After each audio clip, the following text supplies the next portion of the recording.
Oh shit. Okay, we're now actually live. So, I think.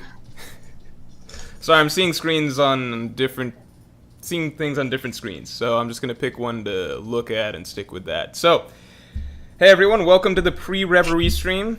This is just as good, if not better, than the upcoming Reverie, but still join that one too. These are both gonna be really good streams. So, we've got a lot of new faces here today, and Ohara, and myself. I guess let's just go around and introduce ourselves real quick. So, who wants to go first? I guess I should decide. No, you guys decide. Whoever wants to go first, just introduce yourself. Say hi. Don't be shy, people. Hello, my name's Zach. Hi, I run Zach. a channel called I'm the King. Yep. Thank you for the invite. Happy to be here. Looking forward to fun One Piece discussions. Ah.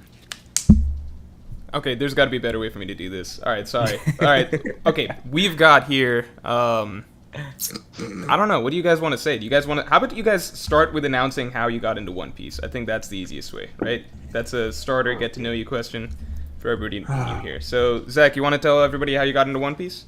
How I got to One Piece, I started watching One Piece, I think, what was it, 2015? It was like a summer. My friend was just starting to watch it, and he was like, it's really long, but it's actually really good. So I know it's like scary, but you should definitely check it out. And then I started watching it, and then I actually finished before he did. So yeah, I really enjoyed the series. And then yeah, kind of once I caught up to the anime, I started reading a manga. It was actually the first manga I started reading. No other anime had really pushed me to the point where I was like, okay, I need more. I can't stop. I have to just find out what's happening in the rest of the story. So caught up to the manga and pretty much been reading weekly since like Zoe. So yeah, just been reading weekly. And then as far as the YouTube channel goes, it's like a year ago the world shut down. I had nothing to do. I like making videos in the first place is kind of like what I study for school. So I was like, let's make some videos, talk about it, and people started watching. So I just kept making more, and now we're here. Awesome. What do you do in school? I studied TV production. Nice. So yeah, it's like kind of my field in a way. But Randy, you're also in something like that, right? Wait, yeah. Do you guys want to start with how you got into One Piece and why you started the channel? Randy Troy, you want to go up next? Sure. So, shout out everybody. How's everybody doing today? Yeah, so I've been reading One Piece since like 2002. Whoa. And I got into the series by way of a Dragon Ball forum many years ago. Someone had an Ace profile picture, and I wanted to know what it was from. Then got into the series, loved it, became one of the original administrators of Arlong Park.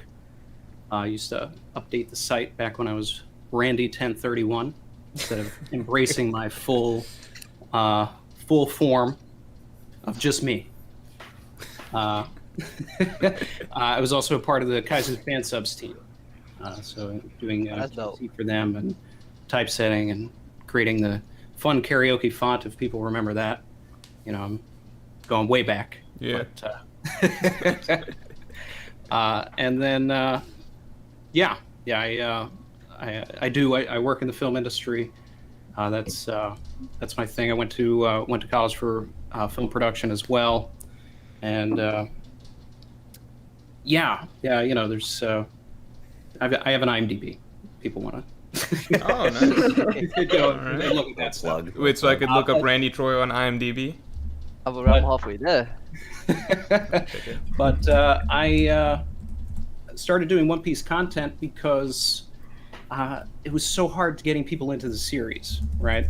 And obviously, you know, I've been with it so long. I've been weekly since Skypiea, and you know, I try to get people involved, especially the anime. So I tried to get people involved through One Piece, which was a fan edit of the anime, and was very popular at Arlong Park. You know, a lot of the members there, they would post the new episodes there. It's all fan done, so it's not there's no release schedule for it. But they started that in 2013, And then by the time 2019, 2020 came around, they've done more than half of the series to where it was actually watchable. Prior to that, it was just very loose. So I did a rewatch of the series, and it like reinvigorated my love, which never really left. But it was at a point where I was like, you know what, I could actually maybe try and get people into the series this way now. So I made a video on One Piece to begin with. That took off during the pandemic, and a lot of people started watching the show from that, or at least that's what the comments were telling me, which was very heartwarming. And then people wanted to see more One Piece content, and I mean, it was a pandemic, so I was like, all right, so I got into chapter reviews. I started doing theories and things like. I've always been big on theories. People have always said to me, the few friends I have in real life that actually watch or read One Piece. Yeah. They've always told me like, hey, like do something. So then I had a couple of theories, and then the channel kind of, got some notoriety at the previous Reverie. People were mentioning the Law is in Sword video that I made. Oh, I think I remember that. Yeah. I remember the Reddit thread that he made. I did do it on Reddit first. Yep, before I made a video. I think I even put that post before I even did the One Piece video. So I was doing Reddit theories as well. So got my receipts, people. Yeah. Been here for years. All right. Marco, you want to share next? Sure. Well, first of all, it's very nice to be here, and especially I don't usually show my face on camera on YouTube, and it's not like I don't like it or that I'm shy. It's just that my channel kind of is not like that. Well, first of all, I'm Marco. For those who don't know me, I've been around for some time now. And well, I basically do One Piece theory videos, old-fashioned Alpha to late 17 style. And well, actually, how I started the channel and how I started to watch One Piece. Well, for how I started to watch One Piece, it's kind of an emotional story. I don't want to turn it to a drama thing now, but basically, One Piece means a lot to me. Who wants to know more about my story with One Piece, you can check a video I have in my channel. And how I started the channel, it's kind of a tricky question, but in a nutshell, I basically had some ideas I wanted to share. I was never an internet guy. Yeah. I'm kind of an old-style nerd guy who reads books and study. So, and one day I just listened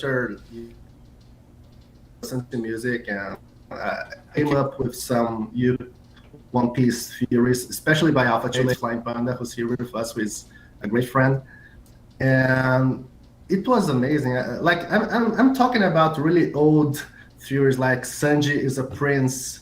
You know what I'm saying? And Blackbird got the Chimera, Devil Fruit, those kind of old-fashioned theories. Oh, yeah. And it was amazing. And actually, even One Piece for me, I'm not one of those guys who started watching One Piece by the beginning of One Piece. I remember when I started reading One Piece, it was like almost Dressrosa already. So it's a kind of a recent event for me.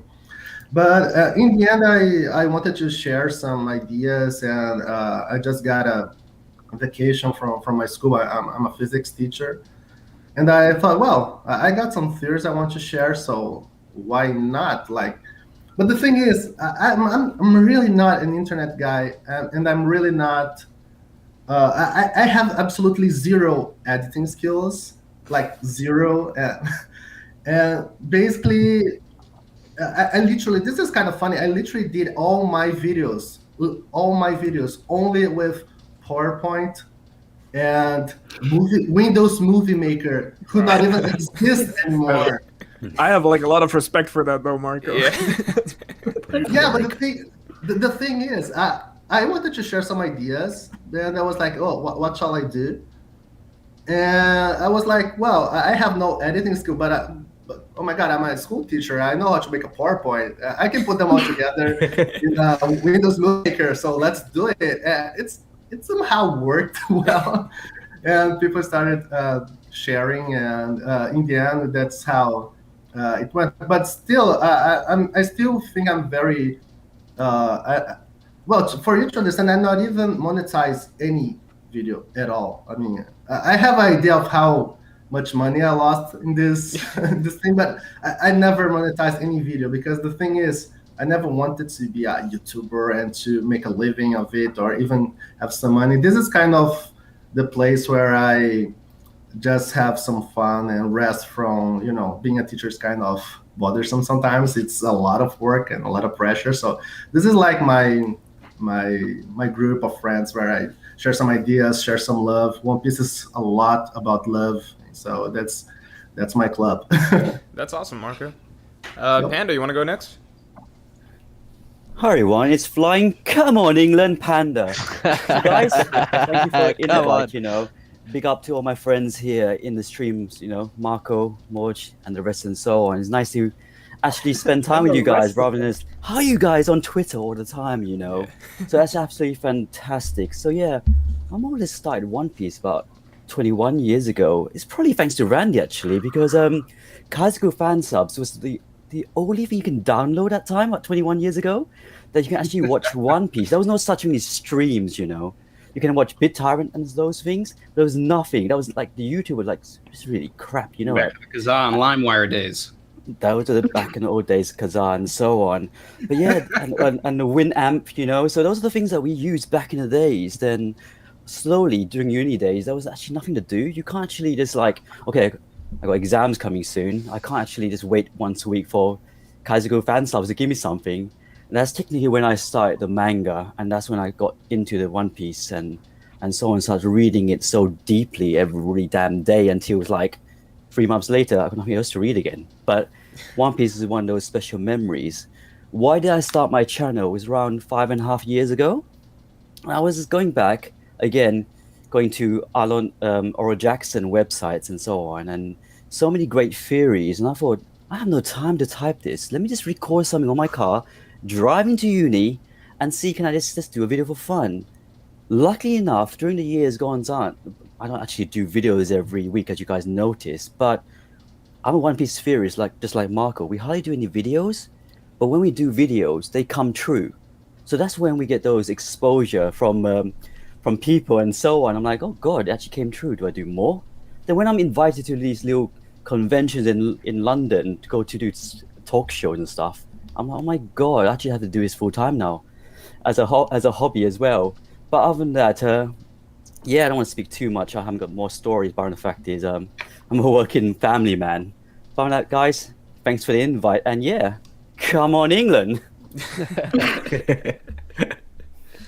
JoyGirl, you want next?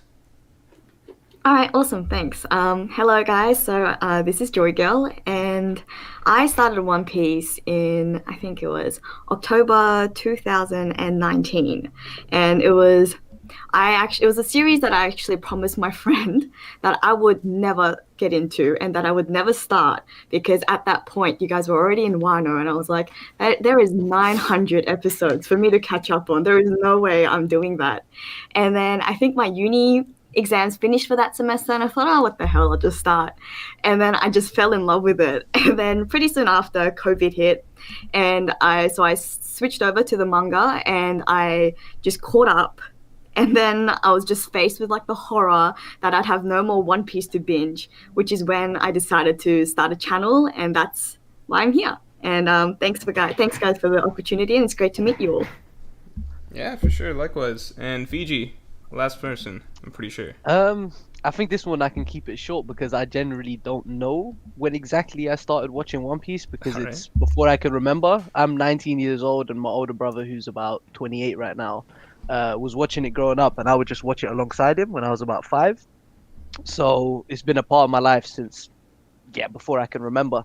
But the parts that I do remember quite vividly is I remember watching Impel Down and Marineford Weekly in the anime, and then obviously when you're following a series for about half your life, there's going to be times where you're watching it every week and times where you're taking breaks and whatnot. So between between Fishman Island until like Dressrosa, I wasn't watching One Piece as religiously as I was watching it before, and then I got to Dressrosa and the anime, switched to the manga, which is the best decision I've done, and I've been weekly ever since. All right. And with YouTube, I actually got gifted a PC with a snowball and a webcam for free about a year and a half ago, and I just looked at it all and thought, I might as well make a video if I've got all the tools for free. I just made a video that very day, and yeah, it's been a ride ever since. Good stuff, everyone. So I'm sorry that that I have to say that topics-wise, I'm trying to save a lot of the good stuff for the actual Reverie. So for this, let's just do a little more open floor. I know that we got a lot of theorists here, so if we want to just like... Do I not get to introduce myself as well? Ohara, no, come on, man. Come on, man. They know you. They know you. What do you want to say?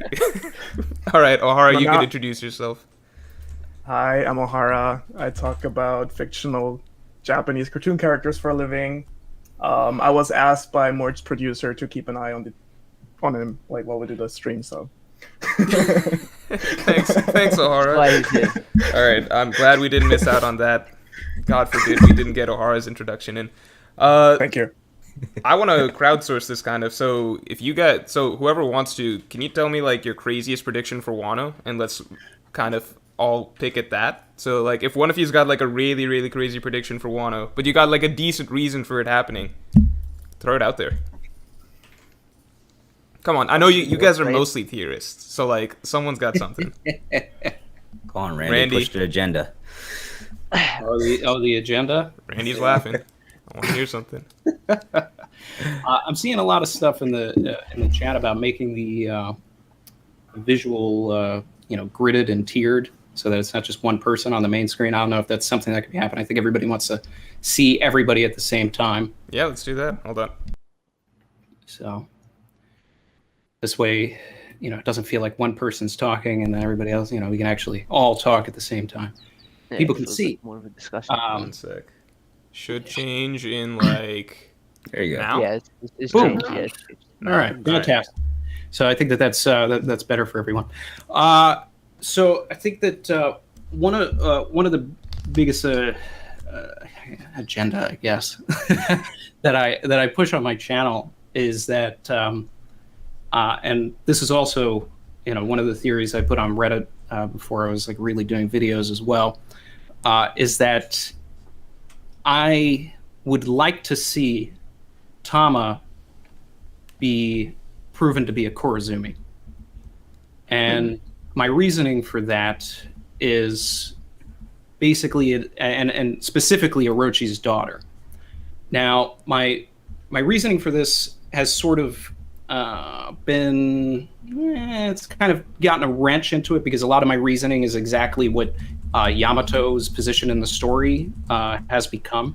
And originally, basically, I was coming from the perspective of I wanted Momonosuke to have to deal with somebody that was responsible for his father's death.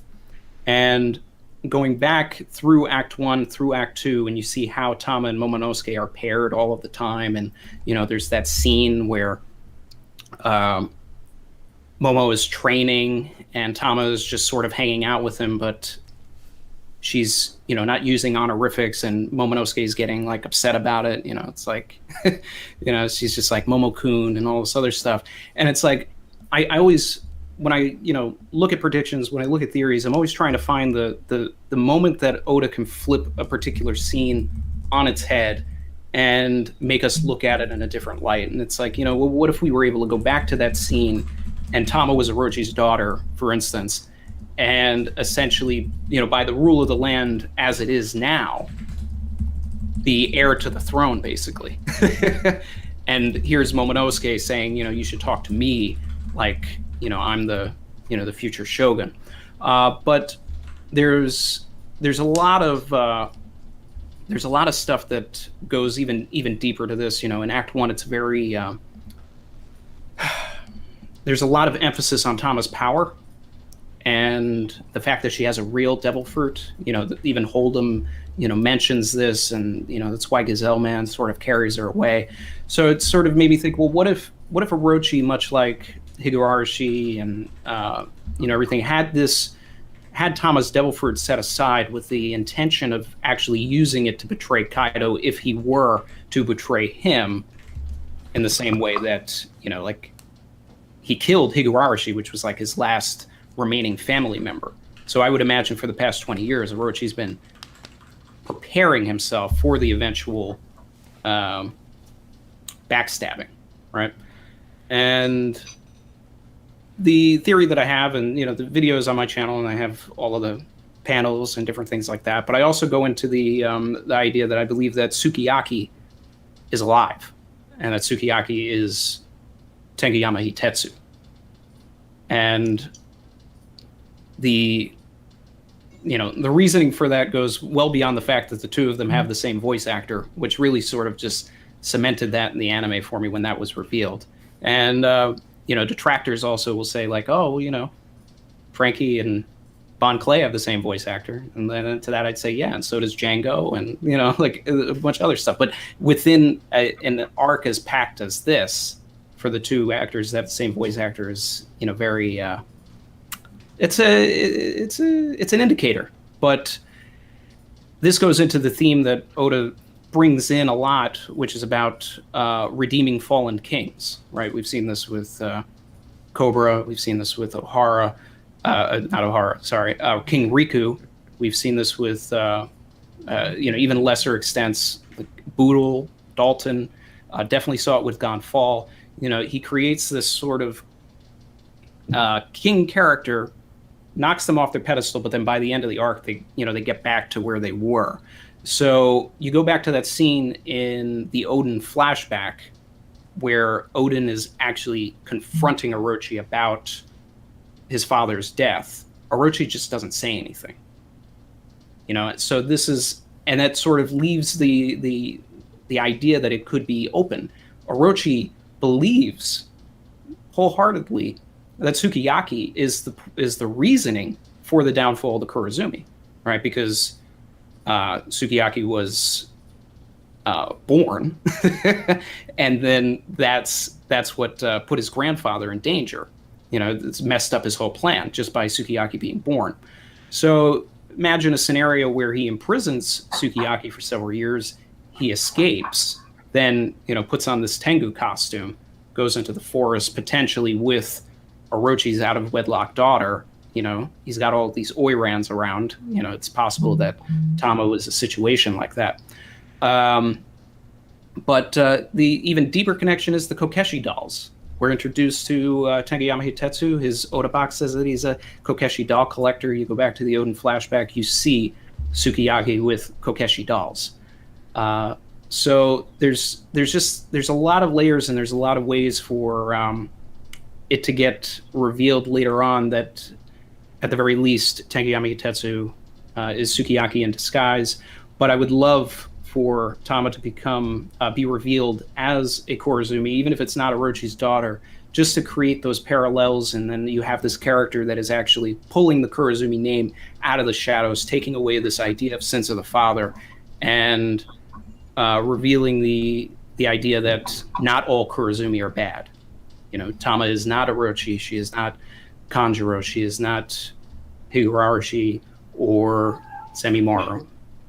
She was not around for the persecution of all of that. She's just Tama. And yeah. About that, we were talking about Tama, and then we went to Sukiyaki, then we returned to Tama. But I think I'd like to say here is that I really think somebody needs to teach Momonosuke all about the poneglyph stuff and the secret of making them and everything. And so we kind of need Sukiyaki to be alive in order to do so, because Odin is dead. So I guess it really matches, and I guess it's a pretty solid idea within the community already that Sukiyaki is indeed alive and that he is Hitetsu. So I guess it works pretty nice. About Tama, I would like to ask everybody, so everybody can talk a little more. what are your thoughts about maybe somehow, some way, Otama and Momonosuke suddenly growing up? So Otama can be a kunoichi, and well, Momo can be the shogun. So what are your thoughts on that? Sorry, can you repeat that one more time? Oh, sure. What are your thoughts about Otama and Momonosuke suddenly growing up as a full adults? So Otama can be a kunoichi, and Momo can be the shogun. So like magically through the use of someone's power. Yeah, so I had thought like a while back towards the beginning, very beginning of Wano, that's a possibility, just because I was under the assumption at the time that Jewelry Bonnie would be making her way over to the arc, but now I don't think so. Now I think it's like, towards the very beginning of the arc, especially when we were getting a lot of like the time related stuff, as is Tama talking about how she literally wanted to grow up to be a kunoichi, Momonosuke talking a lot about how he's like, I wish I could do this, I'm too young, etc., etc. I thought that Bonnie's power may come into some use there, especially if Kuma were to slap her over to Wano. But now I just don't think so, especially if this is, coming to a head in Onigashima. I think it might just be important for their characters to be effective in the war without actually having to literally physically grow up into adults. I'm pretty vocal on my channel that I've never been a fan of the idea of Bonnie aging anyone up, or even Shinobu maturing people, because at the same time, if Momonosuke suddenly became a 28-year-old man, he's still an 8-year-old boy mentally.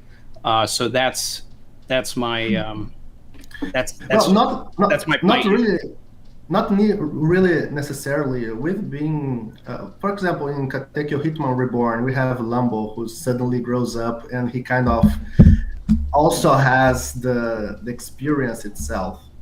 But anyway, I remember your video about that, Marge. I guess I did a video about that too. There are some good reasons to think about it. Nowadays, I'm also not a huge fan of that. But for example, how is Momo supposed to use his sword? Why would we have all that drama with his sword, which is like 1,000 times bigger than him?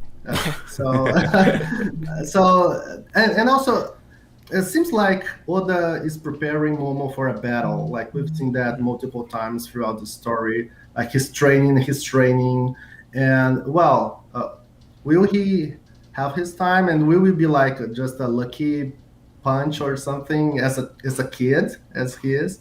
So I like to keep that idea in mind, although I'm also not a huge fan of that anymore. I'm open to two possibilities. So one possibility that I obviously personally like is if this is not the final battle. So if it's not the final battle, then I'm open to a lot of things happening in Act 4 and Act 5, including something like temporary aging up or something along those lines, or at least Momonosuke at some point getting to pick up that sword and being ready to use that sword in some sense. But I do think that Momo's main growth throughout this arc is as a leader. So if that's the case, then I think that at the very least, whatever happens in Onigashima, he should be able to make a difference at the age that he is currently at, and kind of come into his own at the age that he's currently at. And then depending on whether or not there is a second phase to this whole arc, which is more so along the lines of, a post-Onigashima battle or something along those lines, then I'm open to the idea that at that point... Yeah, go ahead. I like the very subtle way you're bringing in the raid will fail. I'm trying not to, but how do I say this without that coming up? How do I say this without that coming up? What am I supposed to say? So let's say the raid fails. I want to stay away from that topic just because, I don't want to monopolize. I mean, it's kind of impossible to talk about the arc without that coming up because all your predictions kind of culminate in that, I guess. Yeah, so it's you got to appeal to your base. One from the other. Appeal to your base. So you got to appeal to your base, man. My base thinks I don't know how much my base takes it seriously, and then how much my base is actually just writing a meme, and they think I think it's a meme. I don't think it's a meme. It's a meme now. But it is a meme regardless of your wish. It is a meme now. Yeah, You know that. unfortunately, outside of my control, it's just turned into a meme. But let's not talk about that. Let's talk about what were we talking about a second ago? I mean, the next My topic bad. looks appealing, but No, but more. Shout out Stone Churchland. No, but But going Lord, back to okay. your one, Marco, if you really go back Happy to your birthday, one, man. initial stages of the raid itself, it was actually has substance to it. You know, we really think about it. Why was Momo always training all the time? Was there going to be a foreshadow for him to actually be grown up, not mentally but more physically, to fight somebody? You know, like I said about the sword and so on. And it actually made sense so much until the fact is, what if his dragon actually becomes massive like Kaido's? But as things goes on, you're absolutely right. It doesn't seem that that's going to happen now. Especially, it seems it's to wrapping up into the end. And going back to Randy as well, Yon also has substance, because when your theory came out at that time, it was only in the manga perspective. But then when the anime starts spoiling things in the intro with the color scheme, you start to see that it could be Kurozuki Otama with the purple hairstyle and so on. So again, Yep. slowly give us that come into the chat was reminding me about that as well. Is that they were like, don't forget the purple hair part. Exactly. They both So have purple hair. exactly, and hopefully Kurozumi, he'll see himself that there is still hope for his clan, rather than seeing the sadness that even if he lived longer, he could have changed his destiny, rather than always thinking this is my fate. We're destined to be a clan which is hated by everyone and so on. So having Otama, especially Otama's based on I can't remember the name, I think Ohara or Marco can mention the name, where Otama's based on a myth as well, Japanese myth about the Momotaro. dumpling, Momotaro, as well. So is Momosuke, which is the Peach Boy. So having these important characters to not be important, it doesn't make sense. So have Kurozumi, Otama as the shogun or something would actually end really well for the arc and so on. But Well, I again, don't believe that Tama's going to become the shogun or anything like that. I actually believe that we're going to emulate Roger, and we're going to get a situation where Tama and Momonosuke are the apprentices on the Sunny. joining the crew. Yeah, can I ask real quick, what do you guys think is going to be on that little subject, who do you guys think is in charge of Wano at the end of this? Not necessarily title of Shogun, but who do you think is essentially running Wano at the end of this? Do you think Momonosuke is on the ship? Do you think he stays behind in Wano? Do you think it's, we just said Tama, Because I feel Iori, like you think Yamato? What do you guys think? I feel like the government are pulling up to the gates of Wano, and that has something that connects to opening the doors of Wano. Do you think the government's going to rule Wano by the end of this? Not rule Wano, but I do think Wano will be an official state in the world of One Piece. So, allied force with the world government. I do think that will be the case, unless it just becomes Luffy's territory, which is also the more popular theory. Yeah, I think I'm on board with that one.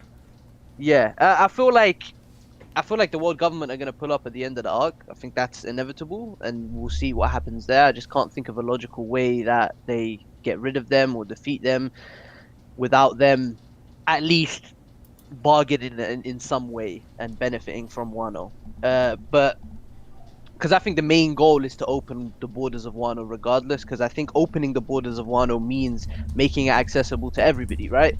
And allying up with the world government is in some way a means to get to that outcome. But I do think Momo is staying in Wano and going to be in control of it by the end of it. well, if we add to the crazy theories that are happening to Wano, I think it was a few months ago that the editor was saying that a new enemy might be coming to Wano or something. I don't know if it's mistranslated or something, but based on all like the thriller bark, like Kuma arrived, who could be that final or next enemy that comes into Wano to change everything? So that's probably one of the most craziest theories out there at the moment. For something to I come think we to already Wano. have that though, Panda. Big Mom. Because I've been drawing the parallels to Thriller Bark this whole time, because we already Yeah, we have our Moria and Kuma. the Moria and Kuma are Big Mom and Kaido. Yeah. Kaido's the Moria, Big Mom in my opinion is the Kuma, but then also the only wrench in that would actually be CP0 being sort of this new version of Thriller Bark, where now instead of 3 enemies there's instead of 2 enemies there's actually 3. So CP0 themselves could be the Kuma. But I also don't see Big Mom being defeated this arc. So. Oh, that's a good next topic. All right. Do you guys think? Big Mom's future. You started it just off. Do you guys think Big Mom's defeated this arc? You just gave your opinion. What's everyone? Group I consensus? think she goes to Elbaf. So I think Luffy defeats her in this arc. Well, that's what I used to think, but I'm very shaky on that now. I feel like Big Mom's the biggest enigma in this arc. I have no clue what Oda's planning with her, and it's just I feel like anything could happen. But I do want Luffy to be the one to defeat her. Same. Yeah, she almost feels like the bigger problem right now. Because Kaido, as strong as he is, like, we know he's gonna go down eventually in this arc. But Big Mom is just like, if you're putting all your forces on Kaido, it's like, what left you really have to take care of Big Mom at that point. So I feel like Big Mom and Elbaf is just too a little much. overkill. This Yeah, isn't. I feel that. Yeah, she's been a part of 2 massive story arcs already. It's time for us to start tackling other major plot threads in the series, because this whole Yonko saga, for Big Mom to be part of 3 big arcs and then just have a major role to play, because there's no way she's in Elbaf and isn't one of the biggest things about that arc. She's too strong for Oda to logically write her as just a background character in Elbaf. If she's there, she's gonna be a big deal. So I'm just, why do you think that? Can I ask you guys though? Why do you think that Big Mom's going to be in Elbaf in the first place? Because of the giant thing? Yeah, I think that's the popular. That's the but conviction. but isn't a it lot of people way- think that's the next arc too. But like all the giants really who are connected to Big Mom, they're all part of the Straw Hat Grand Fleet now, like Hyrule. Yeah. And like And they're they want her coming. down. They're probably coming to Wano, right? I I think the Grand Fleet is still coming to I don't Wano. know. You still think that? The Grand Fleet. Well, I don't if the think Grand the Fleet Grand Fleet comes, comes there's to no Wano. need. I don't for know if the Big Grand Mom Fleet come comes to Wano. Elbaf. I don't know, for me- for but me, again, Elbaf- mine's contingent on things going wrong Yeah. here. But I I mean, mean, I if think things go wrong, then the Grand Fleet would arrive. I'm just gonna say, I think Morge, you're on the same page as me. I personally also think that Elbaf is gonna be about Shanks. Yeah. Like there's so Yeah, many connect. I Like do. Shanks is Absolutely. all about Nordic mythology, right? And I feel like again having Big Mom thrown in there as like a second Yonko with Shanks will be a bit weird in my opinion. That's right. Yeah, I mean, I've talked about. I definitely think that this is the storyline that's been set up for a while for Kaido and Big Mom to go down. So that's why Yeah, Whole it's Cake, perfect for them both to go out here. Whole Cake and Wano were tied together essentially, so we could have a Big Mom centric arc, and then mainly a Kaido centric arc as the big finale, but with them playing the roles of But yeah, like 1A, 1B. I do the think Yonko like, saga. yeah. Yeah. But let's hear some. JoyGirl, Right. you've been quiet. You got a thought on this? Yeah, I mean, I think I think it's undeniable that Big Mom has histories and like a connection to Elbaf, but I don't see like why you couldn't possibly, dig into and explore that history without her necessarily being a big part of Elbaf in the arc itself. So yeah, I agree that I'm not too sure about it. I think it is obviously depends on like what happens in the raid and on Wano, because that's the thing about Big Mom. She's so unpredictable. On a personal note, I just really love Big Mom as a character, so I would like to see her there, but I know that's also not like a popular opinion. But yeah, so. I have a very unpopular opinion about Big Mom being defeated in Wano. I don't think it's gonna happen, but I would like to see Kid defeating her, because the thing is, Oda has been hyping us for Kid since ever, and every major scene of something important happening in the One Piece universe, we are watching Kid making his reactions, and he's the biggest bounty of the supernovas back in Sabaody, and so much hype construction on Kid, and Oda never really paid back that hype. And when is that gonna be? So I feel wonder like- about it. I I kind of would- disagree with that completely. I feel like Yeah. Kid's entire purpose as a character, I do think he's kind of destined for failure in a way. I know that sounds. I'm sorry to all the Kid fans, but I feel like with Kid, his role in the story has always been as a foil to Luffy, in the sense that he's very similar to Luffy, yet also there are these stark differences in their personalities and in the way they go about pursuing the One Piece and trying to become Pirate King, in the way they set out to their journey. So you have Luffy, who took 2 years at Sabaody to train, 2 years after Sabaody to train, and then come back and try to tackle the New World, whereas Kid just dived straight in and lost an arm. You have, there's just a lot of little things you can reference, and I feel like Kid is just kind of, I don't see him getting anything huge. Yeah, but whatever. when you look at Sabaody arc, it's very clear that the highlighted supernovas were Luffy, Law, and Kid. Take a look at what Law brought to the story, what Oda did with Law. Law was even the second most popular character in One Piece. He surpassed Zoro for a while. How massive is to surpass Zoro? And it's he really did deserve that, because his flashback was awesome, his story is awesome, his character design is awesome. So When we go to Kid, I mean, I like it. I'm not a huge fan, but I like it. But the thing is, Oda really hyped that. I always thought, well, if Law had that kind of treatment, what will be of Kid? Because Kid was even highlighted compared to Law in Becky's About It. Yeah. So this Kid is a seems little. like a bigger deal. They're not in the same league when it comes to the plot now, and I think Oda should try to improve Kid's plot a little more. I mean, I agree. Well, I I think in Wano, Kid and Luffy have been like sort of like their journey, and I guess they've always been sort of, especially in Wano, there's been a lot of focus on the two as like parallel. You know, you saw it in the prison, you're seeing it again in like the raid. So I think like, you know, Luffy taking on Kaido and then paralleling that with Kid and Law taking on Big Mom. I think that could come into fruition there.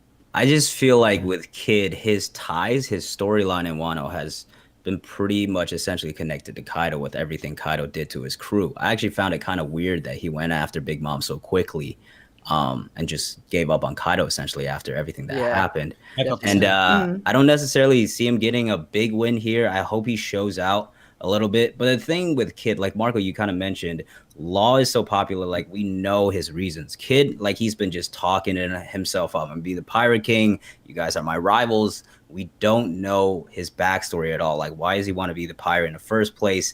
I think that's the aspect I want to see explored more. Even the killer aspect, we still don't know what Killer looks like what's his face look like. There's a lot of story there that like I just want to find out more about that. Like, see Kid get a few W's, sure, but we need some kind of connection with him. I feel like that's more important. Do you really want to learn more about Killer though? I think Killer is a super dope character.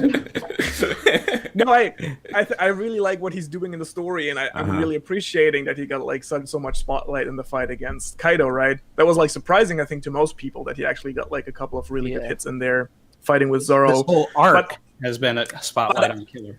Yeah, for sure. But I'm not sure. Like thinking of all the characters that still need a backstory, including Kaido.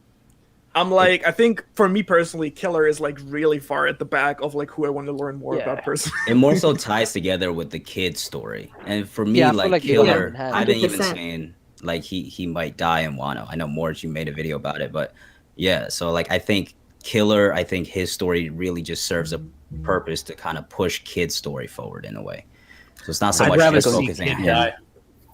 I think something that's always stuck to me is like an SBS. I would rather see Kid die.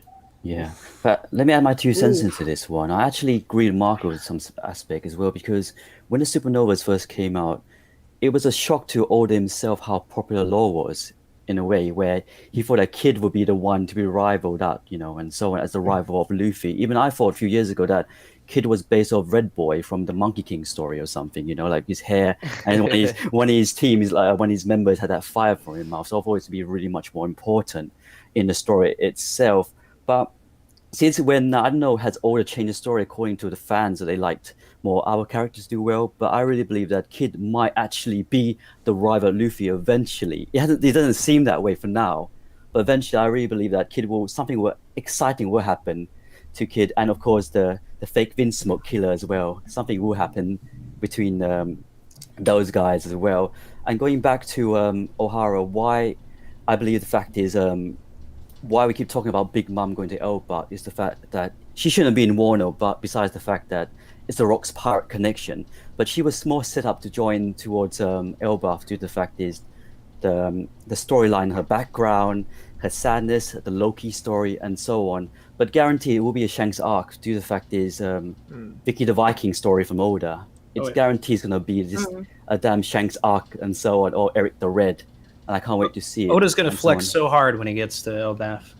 All the Norse mythology is going to come flooding in. Yeah, Shanks is certainly going to play a part, and you know that'll likely be where we get our Yasopp and Usopp meeting. You know, finally, because it's going to be so Usopp centric, but I just feel with Big Mom and I feel like we need that moment where she sort of comes to terms with everything that happened in her flashback, and part of me wonders if Pudding will have something to do with that, or already does. Tinfoil. I mean, what if there was a situation where Big Mom sought out the memo fruit because she wanted that memory removed, and then Pudding puts it back in, and then she just has to deal with that in Elbaf, and then that's, because inherently Big Mom at her core isn't a terrible person. And Oda goes out of his way to show that she just does good things bad ways. She wants to have, an island full of every race, and she wants peace, but she just does that with an iron fist. So there's things that she's got to do, but also just with the whole Kid thing, I would rather. I was saying it earlier, but I would rather see Kid die, and then have Killer react to that. Savage. Because that's just that was a request from the chat. They wanted more savages. But we know that Killer's eaten the smile, so we would get that sort of Toko Yasui situation again, where Killer can't emote if Kid dies, and then we have this sort of dark parallel of the Straw Hats, where what if Luffy died and like Zoro had to take on the crew? So now then Killer has to take on the mantle of Kid, but does he even want to do that? And I think that's a more interesting story to me than Luffy having a rival in Kid, because he already has that with Blackbeard. So like, and Law does not want the One Piece, which is why I believe that he is a secret marine and sword with Kobe and Drake. He's just there's too much. I'd rather just have everything go with Luffy and Blackbeard and focus on that, especially since Oda wants to put the gas pedal on. So I think that definitely with the memo fruit and Pudding, that never really actually came into play in a significant way in Whole Cake Island. So I do agree that it makes a lot more sense if that comes into play with Big Mom, because right now Big Mom, the big missing piece for her character is her not actually knowing how her childhood actually played out and where a lot of her misconceptions and trauma actually come from. So I agree that Pudding is most likely going to come into play with Big Mom in some sense. Who's drumming? Sorry? Who's drumming? Drumming? Oh, maybe I'm drumming. Honestly, I don't know. But at the very least, I think that with Elbaf, no matter what, I don't think that Big Mom's trauma is tied to the Giants that much. So that's the thing. That's the big difference. Like, for example, Doflamingo's backstory, it was very much tied towards his hate for the Celestial Dragons. Big Mom's hate for the Giants came more so when they when they didn't want her to, they broke off the wedding and everything like that between Loki and her daughter. Big Mom's story is not as related to the Giants. That's more so just where her backstory happened to occur. But most of what she's trying to deal with is with Mother Carmel and the rest of the orphans.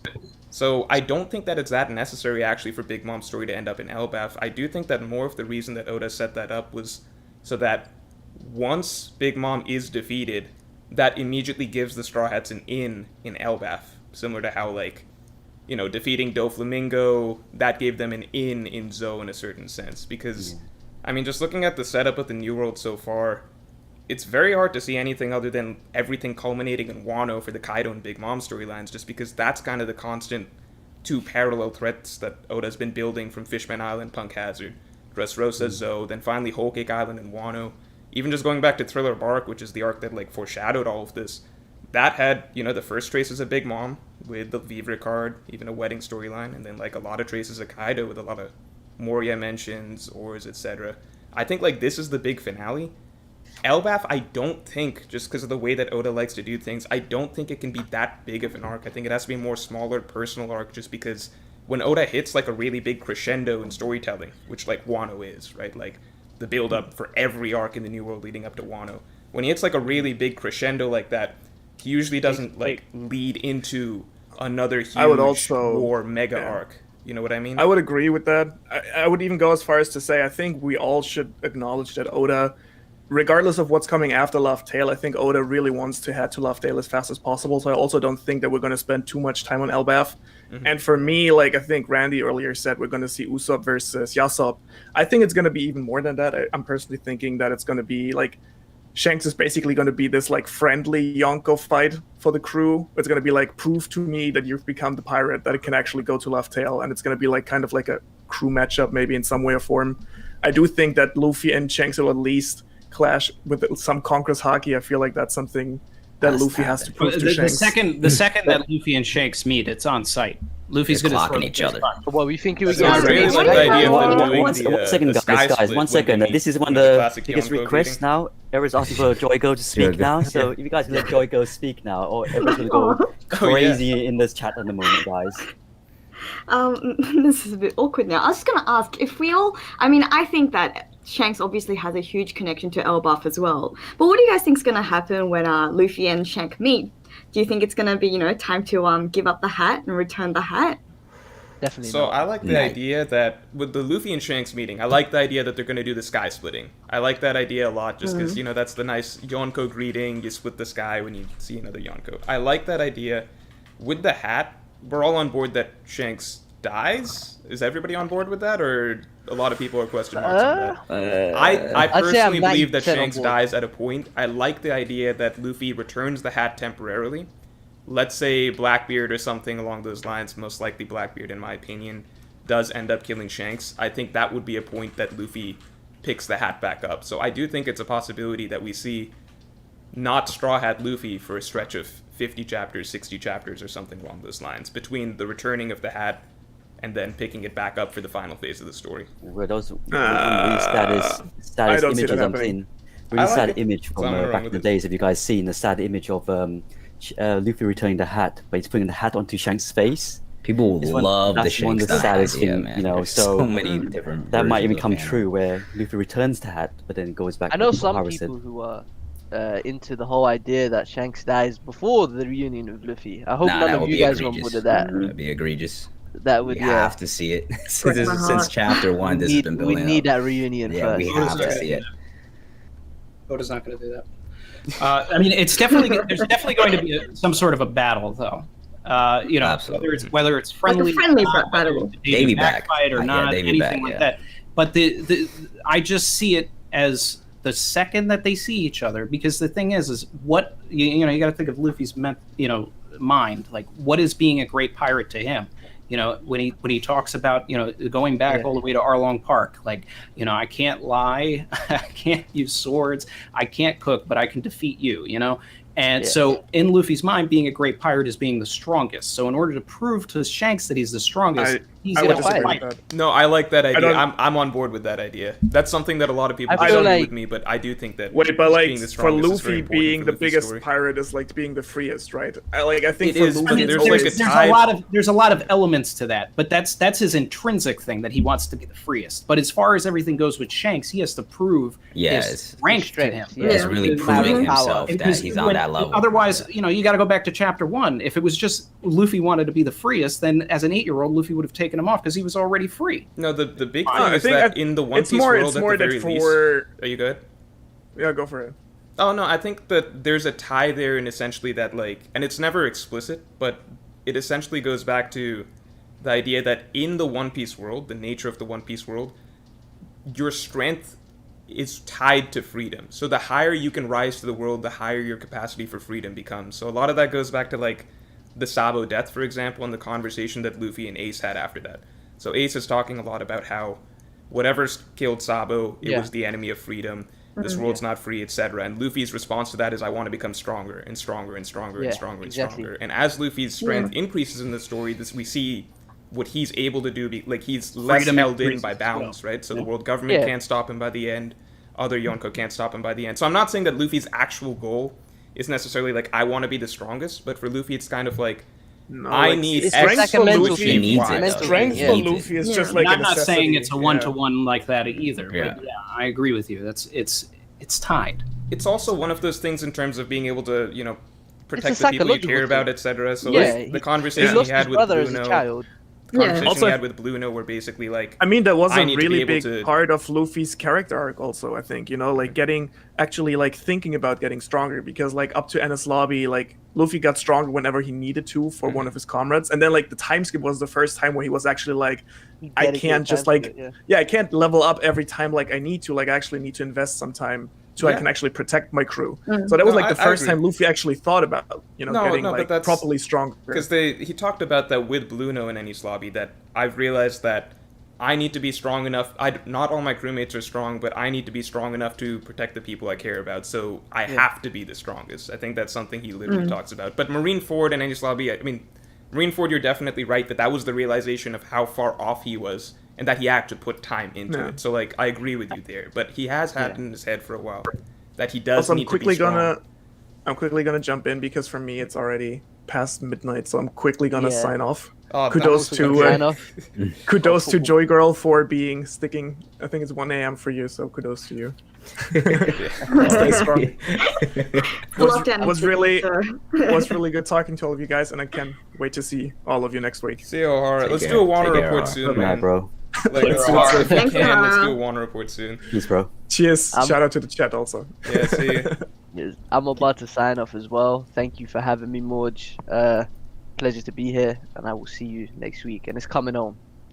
It's coming home. It's coming home, bro. See you, Fiji. Thanks for coming through. Cool. But yeah, going like who mentioned before, but going back to the Shanks meeting Luffy, I had pictures in my mind right now. How when we saw Roger saying to his crew saying that Skype here, we're going up. Why not when we see Shanks and Luffy having an arm wrestle match, the moment they meet each other, having an arm wrestling match?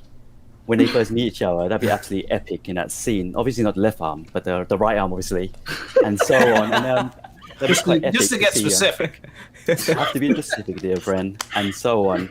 But other than that, I really can't see that Luffy really seeing Shanks as a rival. He's done his bit now. The moment the mantle is handed over to Luffy, it's game over Shanks. I can't see him in the end stories to end the One Piece. He might be one of those sudden deaths that we will probably have during the arc, and dare I say it, being murdered by Blackbeard or something, and so on. And that's to see how things will be going down. I mean, I Guys, think that's the what do you most think? likely option, right? Blackbeard. Yeah, I just feel like so many people have predicted that. Like, it's just like I don't feel too strongly about it because there's nothing like that many hints kind of pointing towards it. It's just like the idea that people have surrounding it, because like, what is Shanks's role? Like after he finally meets Luffy again, they duke it out and they have that like mutual respect. So right now I'm kind of just like on the fence on it. Well, I But, mean, but the thing is, if Shanks just entered the story and very quickly dies, it will be the most frustrating Exactly, thing that's another thing. ever Right. in One Piece. Because we've been like, people are waiting for more than 20 years to get some Shanks action. If he just enters the story, hey, yeah, but that. It's so That is so frustrating. epic. So Splats. I really hope we got some action. Really. For sure. Oh, 100%. I'm sure we will get it as well. He's been so hyped up, you know, from the very first chapter. Also, he just has so many like mysterious ties. His meeting with the Gorosei. There's so much more that we have to find out still. The Gomu Gomu fruit as well. We just found out about that. Yeah. no. And so I don't think on. there's assuming that we get the last poneglyph here at Wano, you know, or somewhere, you know, in this arc, and then the next one is in Elbaf. There could be a situation where, you know, Blackbeard does come to Elbaf as well, because at that point they'll have everything. I actually recently talked about this, but I think Elbaf could be pretty nuts, because if we're talking about like, you know, the inspirations from it, like does Oda, like there's the Ragnarok play here that could be made, especially with like the whole Loki and mythology. So like it could just like escalate to another level where Shanks and Blackbeard are involved, and it's just like this whole big war that's happening. I know it seems kind of exhausting after we just had all this Wano stuff, but No, I fully expect, you know, a lot of stuff to just continually just continue building until the end. sense. I mean, I would love to have one more relaxed mini arc or something, But I mean, ultimately, I think before the end of the series, one thing that I want, obviously, we'll get the epilogue that'll be very relaxed. But I want to see a situation where Luffy is so hurt that Zoro has to step into that vice captain role and take over for, like a mini arc, similar to how Sanji did during Zou, and just see how everybody fares within that. Think Wano would be an arc for that? You think that there's still room in Wano for something like that to happen for Zoro? I mean, if we're doing Fails or something, you mean? Well, okay, like, let's say if the battle is hypothetically very language long. now. Doesn't have to fail. Battle is hypothetically very long. I've got a I don't I've got believe a there'll be Straw enough Hat time. versus Kaido theory. Yeah, share it, please. Where and I guess it's more like a wish of mine that I'd like to see. But I've talked about how the 9 Straw Hats, obviously not including Luffy, are the 9 shadows, following the dawn, which is obviously Luffy, and we'll get that. We could get a big Zoro moment that we've been all waiting for. Yeah, how were you guys satisfied with I don't know if there's Zoro fans among here or whatever. How did you feel about the Zoro giving the scar to Kaido? Because I know that some people were very much like, yes, this is what exactly everything we wanted. Some people are like, we hate Zoro, so we don't like this. And some people are like, are you kidding? That's it. He should have gotten more. I mean, like, I'm not mad at it. We still got Ashra and, like, he wounded him. But I don't think the way it was told, it was the hype moment that we were expecting. Like, if you look, like, Kaido really wasn't that impressed. Like he said, you left a scar, that should be enough for you. He was more so shocked about the Conqueror's Haki. Even Zoro was like, I wish I did more. And even when they showed the scar, it was on like a really small panel, like that we saw. The attack itself was big, but the scar that we saw was on like a really small panel. That's why I still think there's a possibility Zoro, figures out some stuff with Conqueror's Haki and then gets another shot or something. Actually, I got some enemies in the Brazilian community because of I had this somewhat unpopular opinion, and well, everybody loves Zoro, but sometimes I get the feeling that the Brazilian community loves Zoro even more. And when we saw that panel, that chapter, people went nuts, like, "Oh, Zoro is the best. Zoro can one shot anyone." Blah blah blah, and I was like. For me, and I can say that because I'm Brazilian, it felt like people were celebrating Oscar's goal in the 7-1 against Germany. That's the feeling I had. Celebrating up 3-1. That's what they were doing. The thing is, we've waited so long to see Ashura again, and we really wanted to see Zoro doing something impressive. But I mean, was that what we were expecting, actually? For me, it was a little anticlimactic. I really wanted to see Zoro one-shotting someone before, and especially for Ashura. I wanted to see Ashura doing some bad damage. It's just the 3rd time I've seen that, and 2 out of the 3 were, like, useless. So it's a little frustrating for me. No, it's I've more like a seen glimpse of his different powers. perspectives.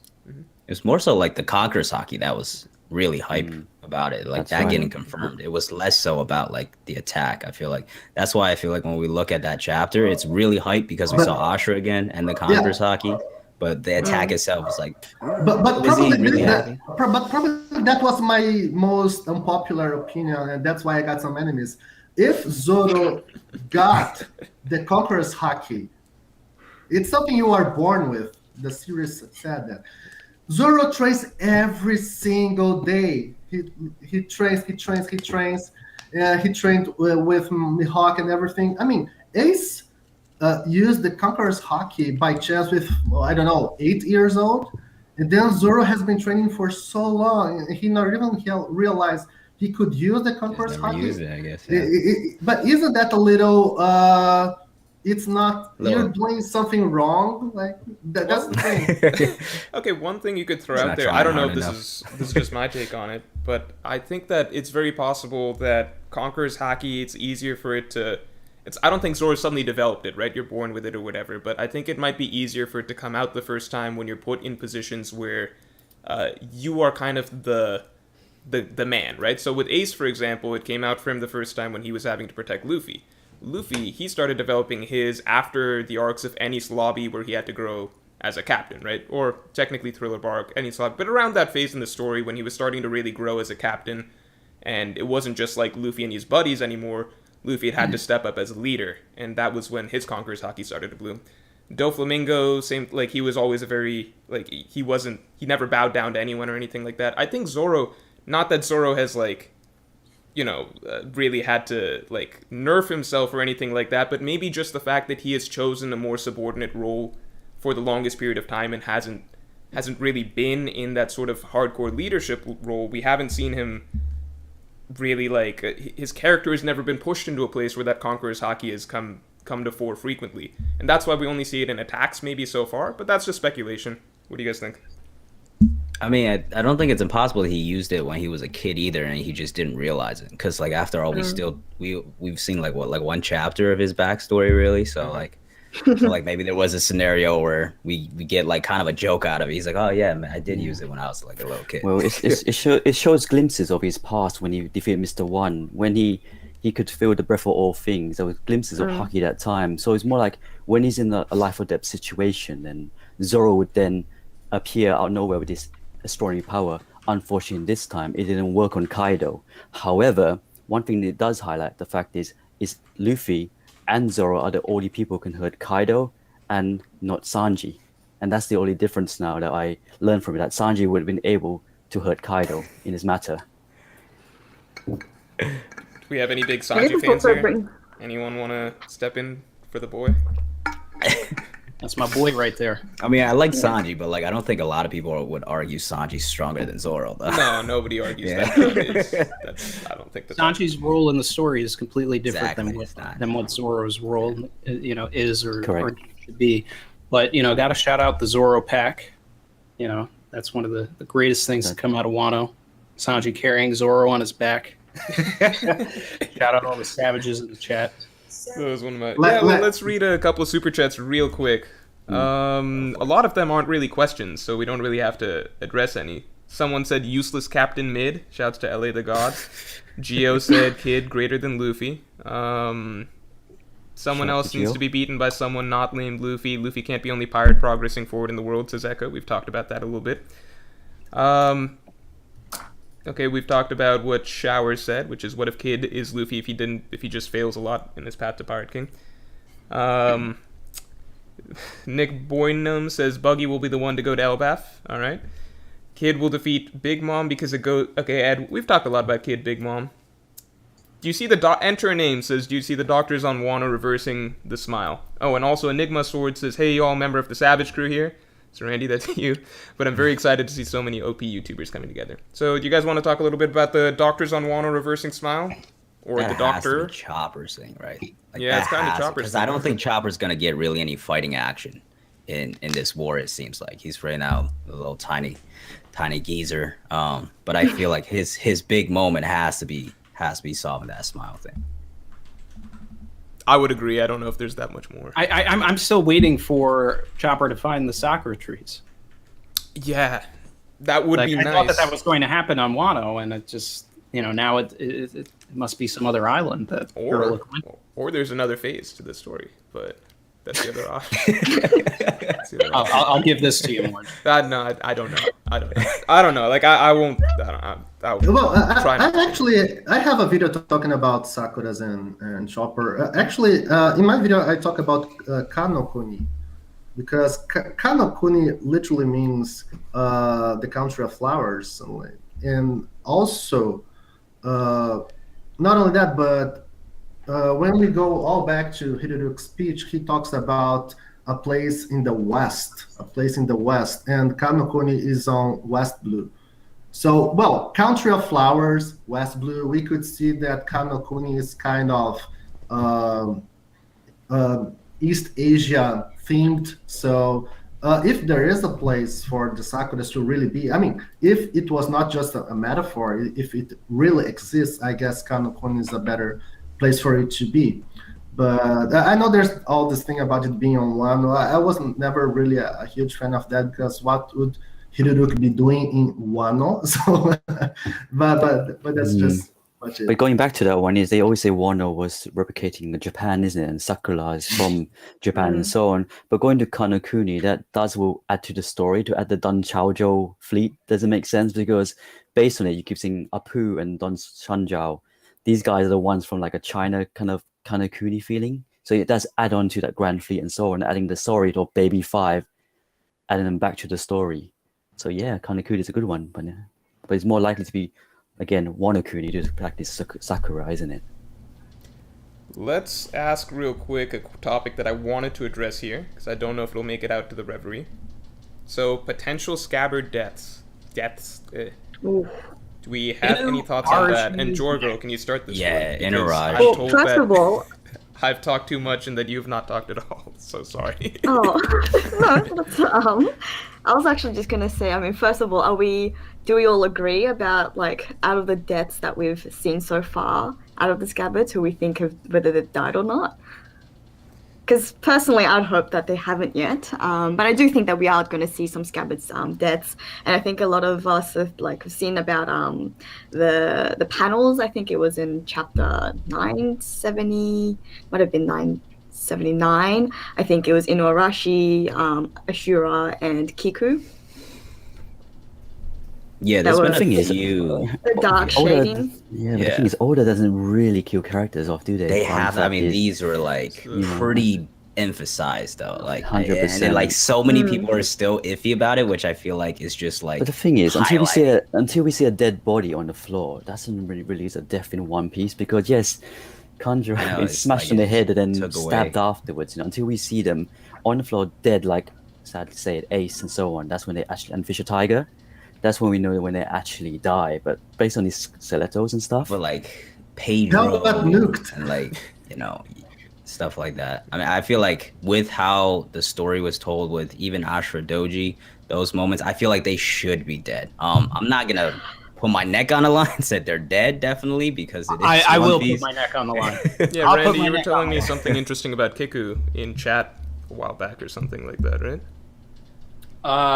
Well, I mean, that just goes to the greater mythology of everything that Oda's been peppering into Wano to begin with, and that's actually how I've been able to predict on my channel the deaths that we've been seeing, because I've been saying that specifically that Kinemon would die because there's so many death flags. I've been saying that. Kiku was a very possible potential death based on the folklore of Okiku, which is what the movie The Ring was based on. And that's the dead girl in the well. The story basically goes that she was a servant. She was taking care of this plate collection for this the king. And one of the retainers was very interested in her. So he stole one of the plates and basically was like, you better get with me, or I'll give you the plate back. She wouldn't do it, so he tortured her. It's an awful story, but it's one of the most famous in Japan. And he keeps dipping her into a well, pulling her back up, beating her. Eventually, she dies. She comes back as a ghost and starts counting in the mansion and everything, and she starts going 1, 2, 3, 4, 5, 6, 7, 8, 9. And she never gets to 10 because she doesn't find the 10th plate. Eventually, the person has to go and he calls a Buddhist priest, comes over, and anybody that hears Kiku count to 9, which we know the number 9 is also prevalent within the scabbards and everything, and the prophecy, the shadows, all of that. The way that the monk beats this folklore is when she counts to 9, he yells out 10. So, and then she said she feels this overwhelming relief, like, oh, okay, someone found the plate. She leaves. That's that folklore. Then there's the folklore of Shuten Doji, which is, obviously we have Ashura Doji, aka Shuten Maru, right? And Shuten Doji is a folklore about this mountain bandit. It's like it's just how it all sort of goes. This guy lives in the mountains, and if anybody really wants the full story, they can go check out the video I did on 1008, where I go into way more in depth there. But basically, it's just about a guy that dies. So I was like, Ashura Doji is definitely, like on the cutting block. Kiku is on the cutting block. Although once Oda took Kiku's arm, I was like, I don't know, was he actually he's gonna do it? But I still held true, and he ended up doing it. I believe that Kiku is dead. I believe that Kanjuro is dead. I believe that Ashura Doji is dead. Ashura Doji wanted to go out, with meaning, with purpose. He did. He saved all of his friends. Ashura Doji's dead. Kinemon could have final words, but I also believe that he could be dead. And if he comes back, it's going to be for one final thing, and that's it. And Inuarashi is next, because of everything that has to go with Zou and how it's split between two kingdoms. You have the ruler of the day, you have the ruler of the night. Oda is not going to miss the opportunity to leave this arc with one ruler for the Minks. So now I believe that Jack is going to be the one to finish out Inuarashi. Yeah, I mean, I agree as interesting. well. I think that's interesting. With the mythology you mentioned, there's a lot of ties to that. Also, the JoyGirl mentioned, there's been a few hints at like potential scabbards dying. There was during the Oden flashback, there were grayed out boxes. That one moment where Kinemon's talking about, I think my luck's run out, I'm gonna die, and then Kiku, Ashura Doji, and Inuarashi. So it does seem like those are the four that's bound to go out. But JoyGirl, you were saying you don't think they're dead and they could come back. What were you like? What's the theory? Especially just more with like Ashura. I just feel like, I don't know, maybe it's just I was expecting a bit more from him. Like he was hyped up in terms of how strong he was. When we look at the flashback, he was almost, obviously not rival to Oden, but it seemed like he was portrayed to be almost as strong as Oden. Someone who would be next in line after Oden in terms of strength within the scabbards. And I just felt like out of everything that we've seen, especially going up against Kaido, we didn't see much from Ashura. True. Which is the only reason why I'm still hoping that we can see a bit more showing from him. But also, I was also going to say that I didn't realize it was 1:30 and I've got work tomorrow. So I think this might be a good time for me to head out. JoyGirl, do you want to leave us with one crazy prediction for Wano, and then you can drop the mic? Oh, okay. So this was something that I was going to mention a little earlier when, Randy, you were talking about Tama. Because I talked about something about the possibility of actually Toko being related to Orochi, possibly being Orochi's daughter. And I could just picture a moment where Orochi and Toko are faced with each other, and Toko, realizing that it's like, I guess Orochi dealing with like karma, that he accidentally fed Toko. Well, not accidentally, but he did. He fed Toko the smile devil fruit, and in his last moments, he just sees Toko laughing at him, obviously because of the result of the smile devil fruit. And it was only after, also because this was before that it was released in the Vivre card that Yasui is not Toko's biological daughter. And I did talk about the possibility of Toko and Tama actually being switched, not at birth because I think they're 2 years apart, but at a very young age. I think it's just very interesting that we've got these two really young girls, one with a super strong, overpowered devil fruit, and one at the complete other end of the spectrum with like a smile devil fruit. And I think there is a connection there. But I'll leave it. I think I've got a video on it, so if you guys are interested. But thanks for having me, and had a great time. Yeah, for sure. Thanks for joining us. Yeah, Joya. Yep. Take care. I think that's great. Also, if that happened, it still brings across ties that I'm looking for in the story about sort of redeeming. Yeah, 100%. So, and it even furthered with that also with the recent chapter of being with Hitetsu at the Fire Festival. Yep. So I've heard that, and I'm okay with that as well. But anyway. All right. Good night, guys. Bye. Good night, JoyGirl. Nice to meet you. Nice to meet you too.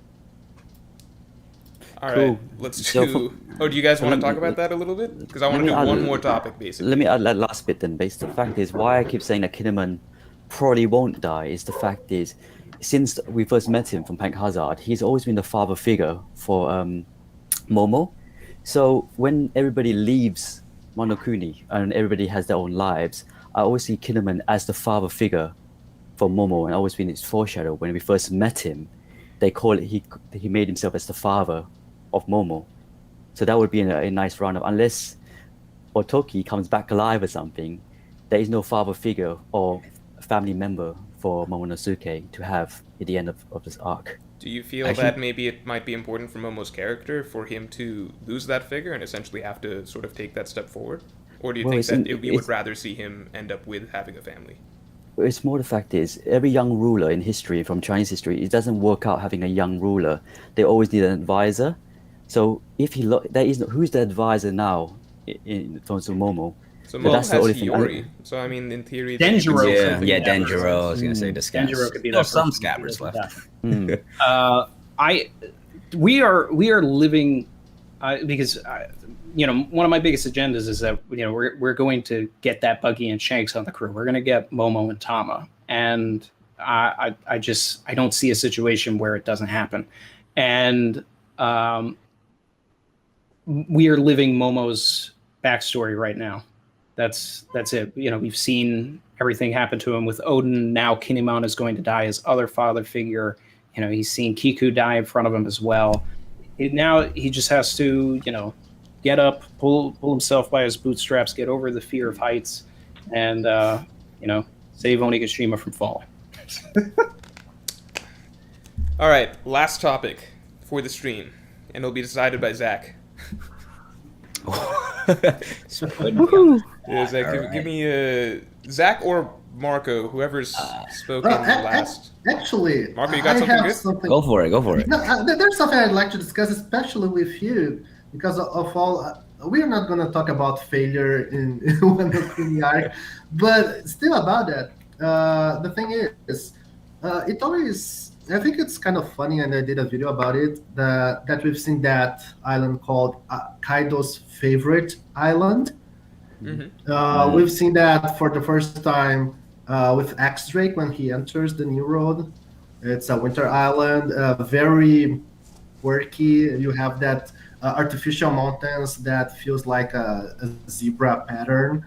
And then we have the Caribos cover page story. Mm-hmm. And well, it's Kaido's favorite island, and I always had to me that island was Onigashima. Of course, before we entered Wano and before we entered Onigashima.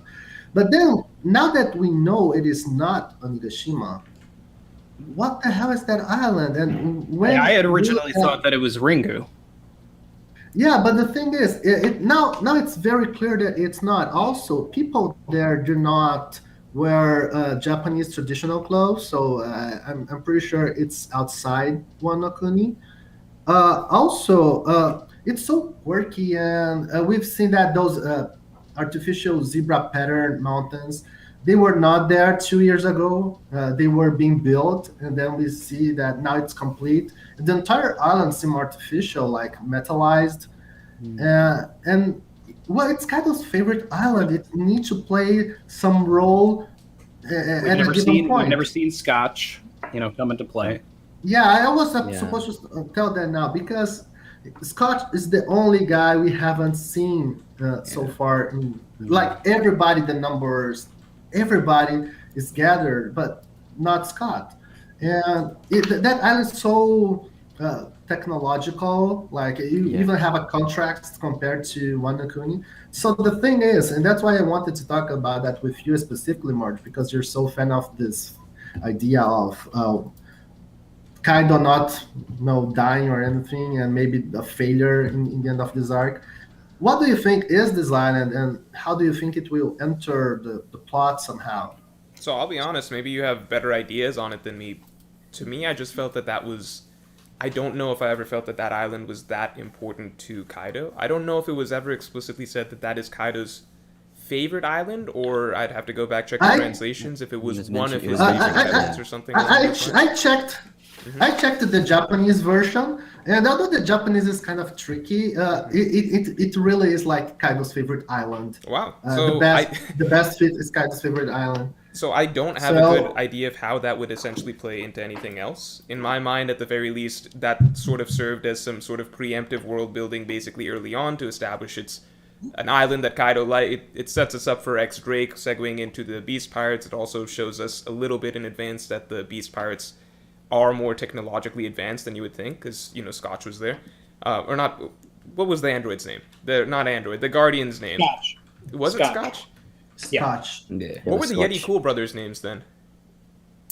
It's I'm just like, were there two Scotches? Yeah, there are two. Oda never doubles up like that. All right, so we got Scotch, two Scotches. So, for Scotch number 1, right? So I thought that was just a little preview of the fact that, you know, Queen likes to experiment with technology, cybernetics, things like that. So a little bit of a preview that the Beast Pirates are maybe a little more, you know, they're going to be sort of the mech beast kind of crew. And then I like that it played into basically Caribou's situation, right? So it connected back.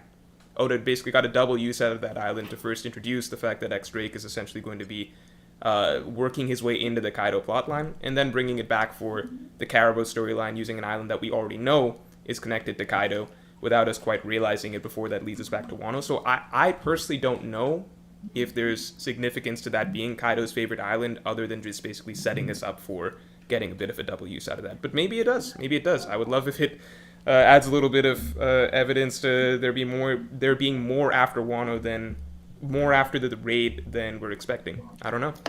There are some fishy things. I remember that I checked that out, and the first chapter that we've seen that island in Caribou's cover page, it's like chapter, let me check the number, chapter 6, 8, 9. We were in Punk Hazard back then, and the name of the chapter is An Island That Doesn't Seem to Be There, which is kind of fishy. Now we know that Kaido can move places, so I even wonder if initially maybe Onigashima was there and then Kaido just moved to Wano, or maybe not. Like, there are so many possibilities. I was wondering that maybe the poneglyph is there instead of in Wano Kuni, because that would be nice. So maybe a final showdown with Kaido could happen there once all the Momonosuke and Wano Kuni plot is solved. Like, there are many possibilities, but the thing is, I cannot believe that Oda will not give some plot time to that island, because it's so quirky and it has a story on its own. So many things happening there. Kaido's favorite island. So I wonder, or maybe Kaido will be beaten, but he will not be. He will not die and he will not go to jail. Maybe he'll just have to go away from Wano, and then that will be his main base after Wano Kuni arc. But there's something there. That's something that makes me kind of anxious, because I don't know what it is, but there's something there. Yeah, that's interesting. I mean, I did. Well, there's a lot still of experiments personally going feel- on with that as well. With, like, you've seen Scotch, he had numbers on him, didn't it? They had, I think, one number on there, very similar to the Don Chinjao kind of family, had numbers on there. So I was kind of technically surprised, like you are, when we didn't see any other cyborgs that Queen might have made to Wano Kuni, you know, on Onigashima. But you absolutely have good sense in that one. But like I said, what Moj said is really good fact is, how can you add that to the story now? Is it a retreating side, or is there some sort of weapons? They always said that Wano Kuni was always extracting weapons. What was that metal called, Randy? You might know the name of that. There's a metal that they discovered, isn't there? In liquor or something? I can't remember the name of it.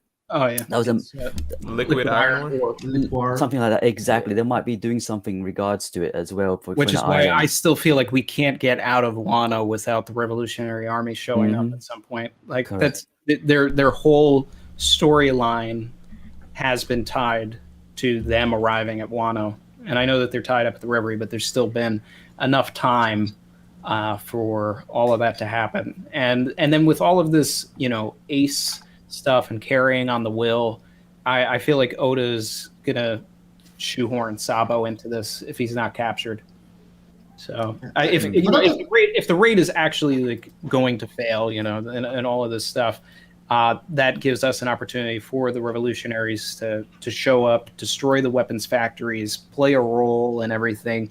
But I still feel like the thing that's really going to put a nail in this, if anything is going to push us forward into another arc, if anything is going to actually collapse everything, it's going to be from Big Mom's doing by like taking someone's soul and then running off with it, and then now we have to get that back, and then that is the motivation to go somewhere else. Well, something that occurred to me is that, well, maybe they solve all the Kozuki family drama, but if the poneglyph is there, well, so Luffy needs to go there. Then maybe we can have like a showdown, small arc where just big players go there. And, okay, I'm going for the poneglyph. It would be pretty hyped up, and actually, all the island is metallized, like the trees, the floor, the mountains, everything is metal. So it's the best possible opportunity for a kid to do some damage, like some serious damage. So I like to keep the idea in mind. I'm not sure if I'm a huge fan of my own idea, but I guess it's good. It's good to have in mind as an interesting opportunity. I think So what on if that's the that, lab, let's- Marco? Okay, go ahead. What was that, the lab, Marco? Because you did say that Kaido was made like a Mewtwo kind of scenario, was created like a Mewtwo, isn't it? So what if that is the lab that it was created for a massive explosion when Mewtwo flies out and little baby Kaido flies out? Yeah. It's interesting how we still do not really know anything about Kaido's background, like from his own point of view.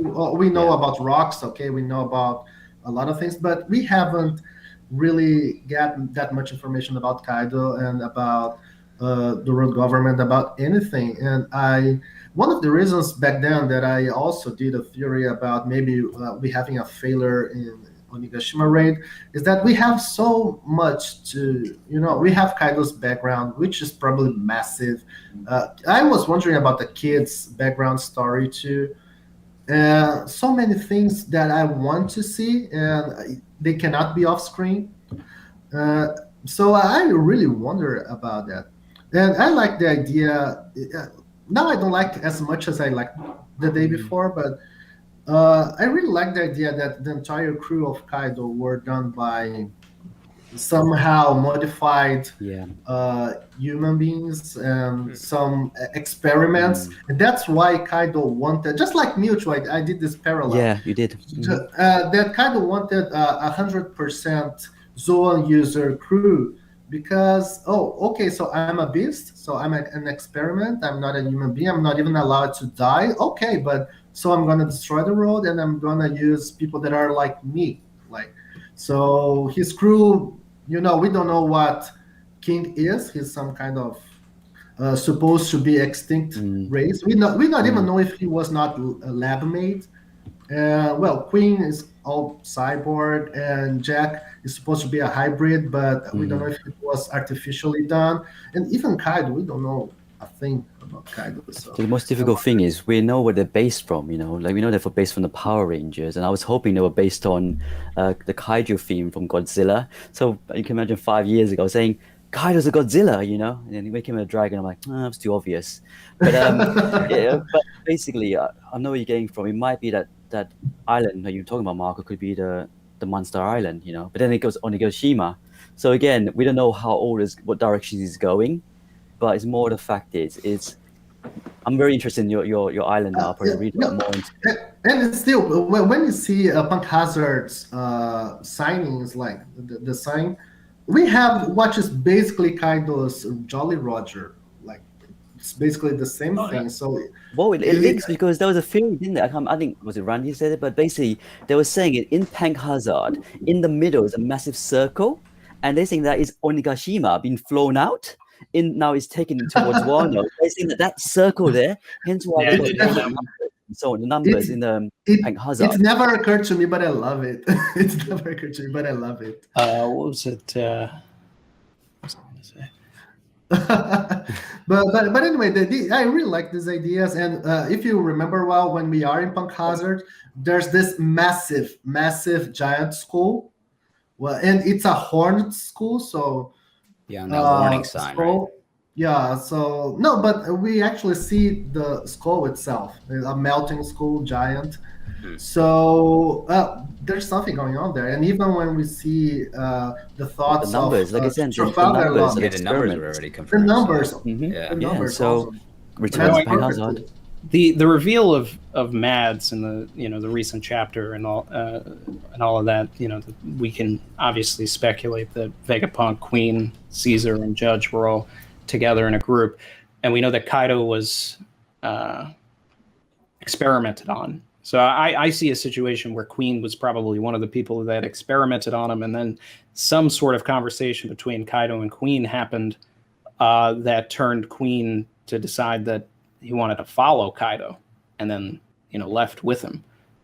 So I mean, there had to have been something for Queen, who was potentially one of the people that experimented on Kaido, to then become his underling, and that could carry into the greater mysteries of Joy Boy and all kinds of craziness. Taking the previous That would turn this. If we went down that It's another rabbit hour. hole, it would turn into a 4-hour stream. All right, let's just end it on one last thing, which is give me your predictions for how many more chapters Wano's going to be. Zach, you want to start? Oh, how many more? How many are we at already? I think it's gonna be at Like least 100. another 50, 60 chapters, probably. I see it going probably like close to 200 almost. Panda? Well, basically, there's what 4.5 years left. 3.5 years left of One Piece. So if we had to go in the flow with this one, so I say let's say another 6 months of this, another 6 months, but then including Oda's break. Let's That's say like 9 15 months. chapters. Okay. 9 months? Exactly, including Oda's break. Randy? Probably another 20 or so chapters to wrap up all of the fights, and then another 10 or so to probably do an epilogue and everything. So I think closer to somewhere between 30 and 40. And Marco, round it out. I think it will be a little longer than that, but anyway, there are many ways to see spoilers, and one of them is we know the next 2 cover pages, like the volume cover pages, and they are about Wano. So we have at the very least 2 volumes of Wano. So that's a thing to keep in mind. No, it's true. All right. I think this turned out to be a pretty decent stream, and we're going to call it on that. Everybody tune in, obviously, for next week for the main event. All of these people will be here. Everyone who was here before will also be here. So you'll get Ohara, you'll get JoyGirl, you'll get Fiji. So yeah, tune in next Saturday, July 17th, 1 p.m. EST. We'll be going till midnight EST. So I think that's it for the Pre-Reverie stream. Bye, everyone.